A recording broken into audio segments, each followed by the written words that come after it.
নতুন একটি সূর্যোদয় পার মেটে আমাদের নতুন একটি সকাল। আজ আমরা খুব সকালে ঘুম থেকে উঠেছি পাহাড়ের মায়াবী দৃশ্য দেখে। এটা হচ্ছে হোটেলের মেইন এন্ট্রেন্স। হোটেলের মেইন বিল্ডিংয়ের সাথে মিল রেখে এই পাথর দিয়ে এটা বানানো।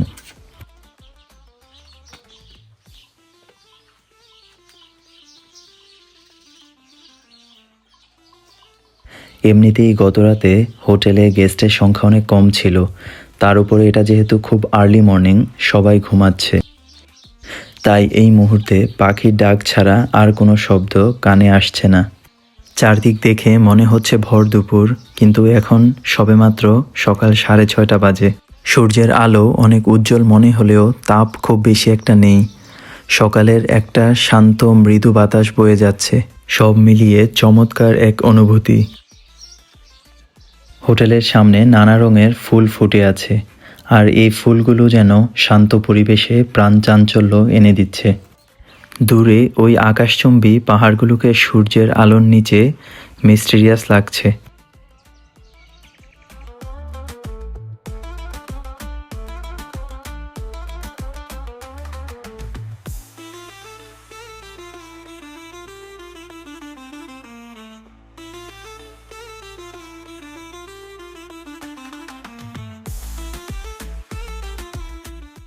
এই হোটেলটি ভিনটেজ কটেজ স্টাইলে বানানো, যার একপাশে আছে লিভিং রুম, বসার অনেক স্পেশিয়াস জায়গা, ফায়ার প্লেস,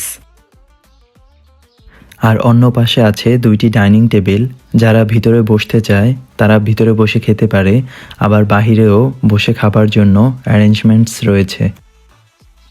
আমাদেরকে এরই মধ্যে ব্রেকফাস্ট সার্ভ করা হয়েছে, আর এই ব্রেকফাস্টটি সার্ভ করা হয়েছে হোটেলের বাহিরে একটি গাছের ছায়ার নিচে। আর মজার বিষয় হচ্ছে এই অত্যন্ত সুস্বাদু ব্রেকফাস্টটি হোটেল রুমের সাথে কমপ্লিমেন্টারি, তাই আমাদের এক্সট্রা করে কোনো চার্জ দিতে হয়নি।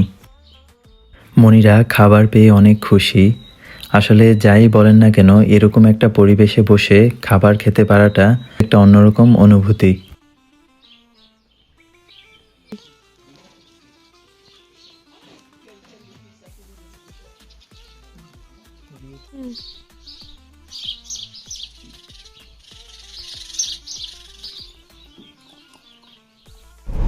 আমরা এখন যাচ্ছি জেরোকাস্টারে।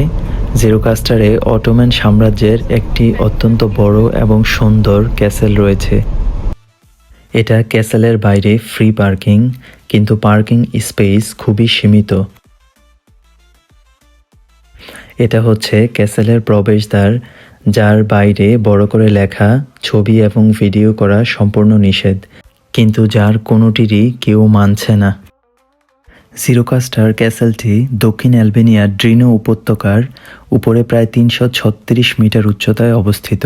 1419 সালে এটি অটোমান সাম্রাজ্যের অধীনে আসে। এখানে যতজন শাসক ছিলেন তাদের মধ্যে আলী পাশা, কিং জোগ উল্লেখযোগ্য।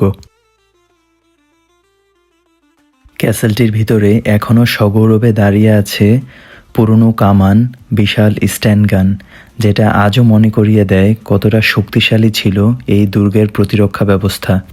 এই স্টিলের দানবগুলো একসময় পাহারা দিত পুরো উপত্যকাকে, আর ভয়ে কাঁপন ধরিয়ে দিত শত্রুর বুকে।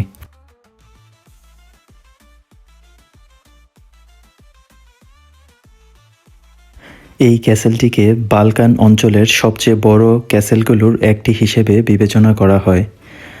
এই ক্যাসেলটি দৈর্ঘ্যে প্রায় 500 থেকে 600 মিটার এবং প্রস্থে 90 মিটার। অটোমানদের সময়ে এটি কেবল প্রতিরক্ষা কাজেই নয়, বরং শহরের অর্থনৈতিক, প্রশাসনিক এবং সামাজিক কেন্দ্র হিসেবেও ব্যবহৃত হতো। জেরোকাস্টার পূর্বে থেকেই একটি প্রধান সুফি কেন্দ্র ছিল, বিশেষ করে বাক্তাসি ধারার জন্য। এই ধারার দরবারগুলো ধর্মীয় আধ্যাত্মিক চর্চা, ধ্যান, জিকির এবং মানুষের আত্মশুদ্ধি এবং আবেগের স্থান। উদাহরণস্বরূপ আলী হাকি এলবাসানি, কামিল মেলানি, সেলিম এলবাসানি সুফি নেতৃবৃন্দের নাম উল্লেখযোগ্য, যাদেরকে তাদের অনুসারীরা বাবা বলে সম্বোধন করত। মজার বিষয় হচ্ছে এখানে প্রতি 10 জনের মধ্যে 4 জন এখনও সুফিজম অনুকরণ করে। এর ভেতরে একটা মিউজিয়ামও রয়েছে, যেখানে পুরনো দিনের যুদ্ধের ছবি এতে ব্যবহৃত অস্ত্র এবং কিছু প্রাচীন দুর্গের নকশা প্রদর্শিত রয়েছে। এটা হচ্ছে ক্যাসেলের অভ্যন্তরীণ একটা এক্সিট। এই এক্সিট ধরে সামনে হেঁটে এজে গেলে বোঝা যায় যে এই ক্যাসেলটি একটি পাহাড়ের উপর অবস্থিত। বাহিরের এই অংশটুকুতেও অনেকগুলা বোম ক্যানন পরিলক্ষিত হয়।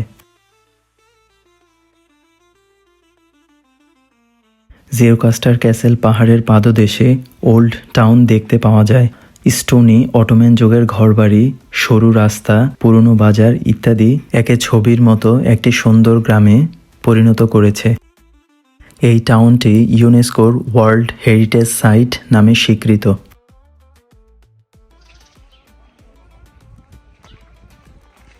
ক্যাসেলের মেইন বিল্ডিংয়ের বাইরে এই বড় কক্ষগুলো ছিল একসময়ে যারা কারুশিল্প কিংবা হস্তশিল্পে বিখ্যাত ছিল তাদের জন্য। এই শিল্পীরা প্রধানত পাথর, কাঠ কিংবা কাপড়ে তাদের শিল্প নৈপুণ্য প্রদর্শন করতেন এবং তাদের এই শিল্পকর্মের প্রধান উদ্দেশ্য ছিল ইতিহাসকে সংরক্ষণ করা। তারা শহরের বিভিন্ন ঐতিহাসিক স্থাপনা কিংবা বিল্ডিং তাদের চিত্রকর্মের মাধ্যমে ফুটিয়ে তুলতেন। আমরা এই মুহূর্তে আছি জিওকাস্টার ক্যাসেল দেখতে, যেটা হচ্ছে one of the largest castle in Balkans. এটা অটোম্যান দেশ ছিল। এত বড় এরিয়া, ফুলটা এক্সপ্লোর করতে কমপক্ষে 2-3 ঘন্টা সময় লাগবে। আর এখানটাতে এত বেশি গরম এখন অ্যালবেনিয়াতে, আজকে 35 ডিগ্রি সেলসিয়াস। সো এবং রোদ অনেক বেশি, সো আসলে একটা চ্যালেঞ্জ। আর একটা মজার বিষয় হচ্ছে যখন আমরা ক্যাসেলের ভিতরে যাচ্ছি তখন এটা পুরাই ঠান্ডা। আমি যখন ঠিক এই রুমটার সামনে আসলাম, আমার কেমন যেন মনে হচ্ছে মানে এটার ভিতর থেকে ঠান্ডা এসির বাতাস আসতেছে। আমি আসলে জানি এটার মেকানিজম কি, এটা হইতে পারে যে স্টোন দিয়ে বানানো এর জন্য। ক্যাসেলটির উত্তর পূর্ব কোণে একটি ক্লক টাওয়ার আছে, যেটি আলী পাশার সময়ে নির্মাণ করা হয়। পিছনে পাহাড়ের ব্যাকগ্রাউন্ডে এই অংশ থেকে ক্যাসেলটিকে বিশেষ করে সূর্যাস্তের সময় দেখতে খুবই চমৎকার লাগে। 1932 সালে কিং জোগের সময়ে এই কারাগারটি নির্মাণ করা হয়। এই কারাগারে বিভিন্ন সময়ে রাজনৈতিক বন্দী, সামরিক যুদ্ধবন্দী এবং রাষ্ট্রদ্রোহীদের রাখা হতো। এখানের অনেক ছেলে আজও বন্দীদের লেখা এবং খোদাই করা চিহ্ন দেখা যায়।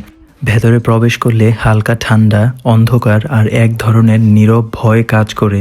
ভিতরের অন্ধকার দেখলে বোঝার উপায় নেই এটা দিন কিংবা রাত। আমরা এখন অ্যালবেনিয়ার আরও দক্ষিণে মোজিন গ্রামে প্রাকৃতিক ভূগর্ভস্থ ঝর্ণা দেখতে যাচ্ছি, যা ব্লু আই নামেও পরিচিত। আমরা আমাদের গাড়িটি এই পার্কিংয়ে পার্ক করেছি। এই যে টুপি পরা লোকটা দেখতে পাচ্ছেন, সে একটা স্ক্যামার, কারণ সে আমাদেরকে বলেছিল যে এই পার্কিংয়ের সামনে আর গাড়ি রাখার কোনো জায়গা নেই।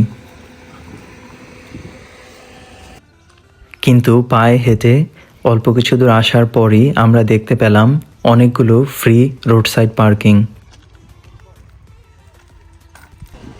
আমরা এখন যেখানে দাঁড়িয়ে আছি এই জায়গা থেকেই মেনলি ব্লু আইতে যাওয়ার ট্রেকিং শুরু হয়। এখান থেকে ব্লু আইতে যাওয়ার জন্য দুটি অপশন আছে, একটি 25 থেকে 30 মিনিটের মতো পায়ে হাঁটা দূরত্ব, অন্যটি হচ্ছে ট্রেন। কিন্তু এখন বাহিরে 35 ডিগ্রি সেলসিয়াস তাপমাত্রা এবং প্রখর রোদের কথা মাথায় রেখে ট্রেনই বেস্ট অপশন। আমরা আগে থেকেই প্ল্যান করে ট্রেনের একদম লাস্ট সিটে বসলাম, যেখান থেকে ভিউটা আনইন্টারাপ্টেড দেখা যাবে।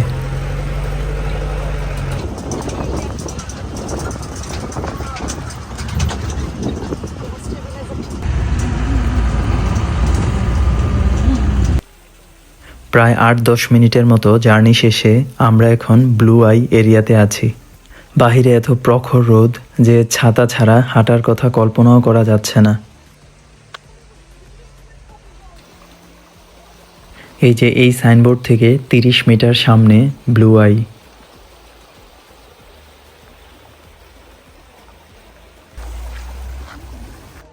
ব্লু আইয়ের ঠিক অপোজিটে একটি সুভেনির শপ আছে, কিন্তু সব কিছুর দাম এখানে খুব চড়া।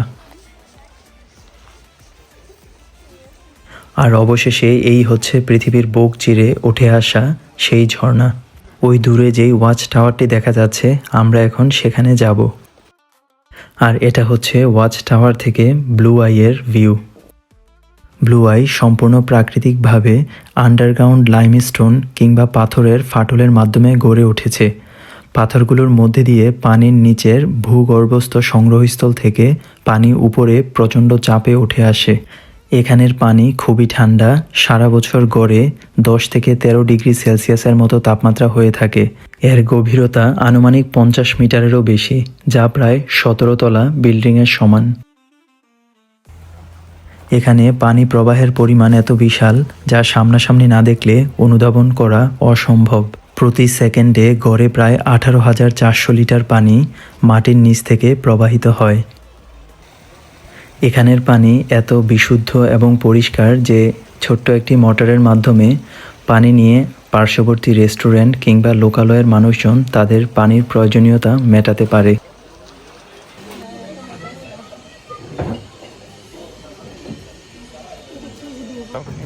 আমরা এখন দুপুরের খাবার খাওয়ার জন্য ব্লু আইয়ের পাশে একটা রেস্টুরেন্টে বসেছি। আমরা নিয়েছি চিকেন উইথ চিপস, স্প্যাগেটি। খাবার যেরকমই হোক না কেন, আশেপাশের যে ভিউটা আছে তা দিয়েই আমাদের খাবারের তৃষ্ণা অর্ধেক মিটে গেছে। ব্লু আই থেকে ফেরার পথে একটা র্যান্ডম নির্মাণাধীন রিসোর্টে এই কচ্ছপের খামারটি দেখতে পেলাম।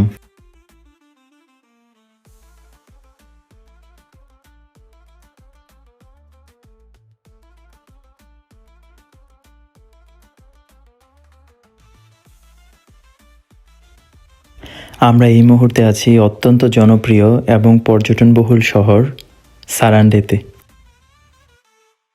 এই হোটেল রুমটি আমাদের গত 2 রাতের হোটেল রুমগুলোর চেয়ে স্পেশিয়াস একটু বেশি। পরিচ্ছন্নতা এবং সাজানো গোছানোর দিক থেকে 8-10টা হোটেলের মতো হলেও এর প্রধান আকর্ষণ ছিল এর বারান্দা থেকে ভিউ।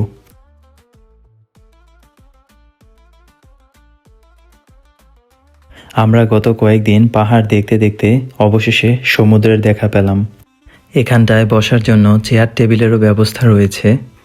এরকম একটা দৃশ্য দেখে এখানে বসে 1 কাপ চা খেলে কেমন হয়। আর যে সি বিচটা বারান্দা থেকে দেখা যাচ্ছে সেটা হচ্ছে আয়োনিয়ান সি এর অংশ। এই মুহূর্তে বিচে তেমন মানুষ নেই বললেই চলে। এখন বিকেল 6টা বাজে, তাই আমরা একটু বিচ দেখতে বের হয়েছি। আমাদের হোটেল থেকে বিচ 5 থেকে 6 মিনিটের হাঁটা দূরত্ব।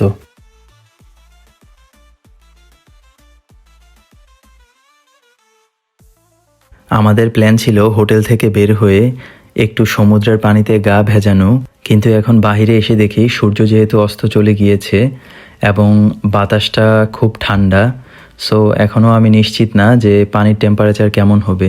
পানির টেম্পারেচার যদি কমফোর্টেবল হয় তবেই আমরা শুধু নামব। সন্ধ্যার মৃদু অন্ধকার নামতে শুরু করেছে। বাতাসে যেমন কেমন একটা মৃদু মায়াবী ভাব।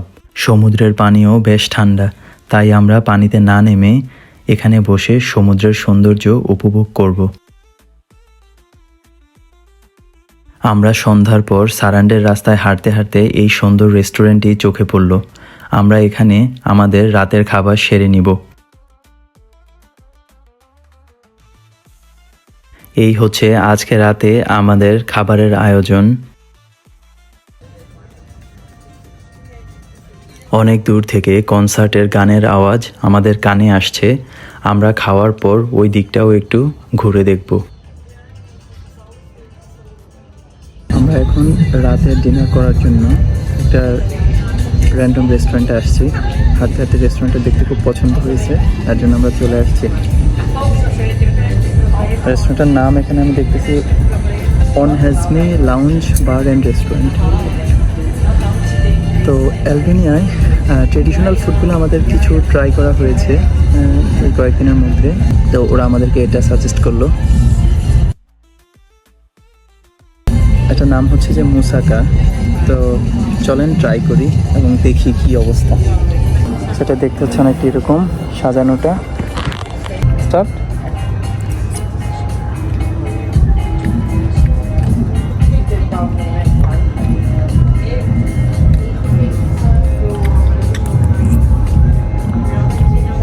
একদম নিচের লেয়ারটা হচ্ছে পেপারস, মোস্টলি পেপারস, আর মাঝের লেয়ারটা হচ্ছে একদম মিট।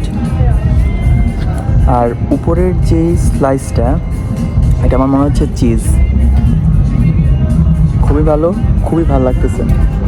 মিটের একদম গন্ধ নেই, মিটের গন্ধটা হচ্ছে ভ্যানিশ হয়ে যাচ্ছে পেপারসের গ্রান দিয়ে।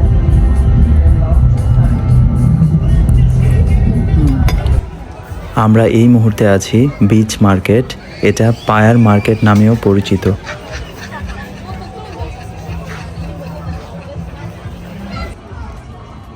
এই মার্কেটে বিভিন্ন রকমের রেস্টুরেন্টস, অর্নামেন্টস, সোভেনির শপ, কসমেটিক্স, নানান ট্রেডিশনাল ড্রেসের দোকান রয়েছে।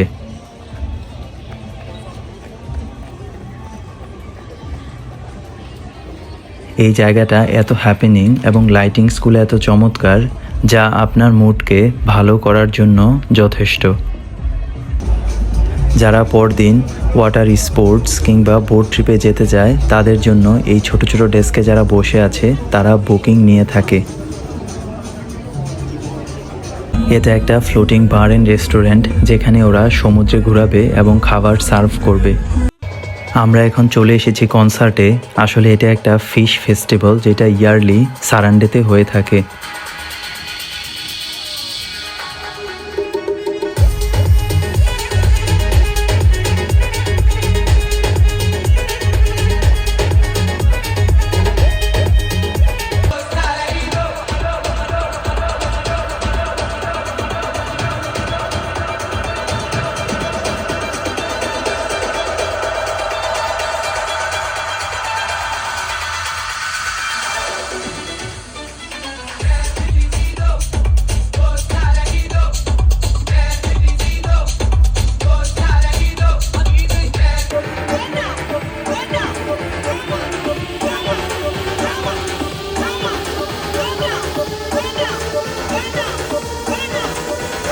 এখানের লাইটিংসগুলা চোখ ধাঁধানোর মতো সুন্দর। যাক, আমাদের 30 মিনিটের হাঁটার কষ্ট অবশেষে দূর হয়ে গেল। আমরা কনসার্টের ঠিক পাশেই একটা জুস বারে মিল্ক শেক নিতে এসেছি।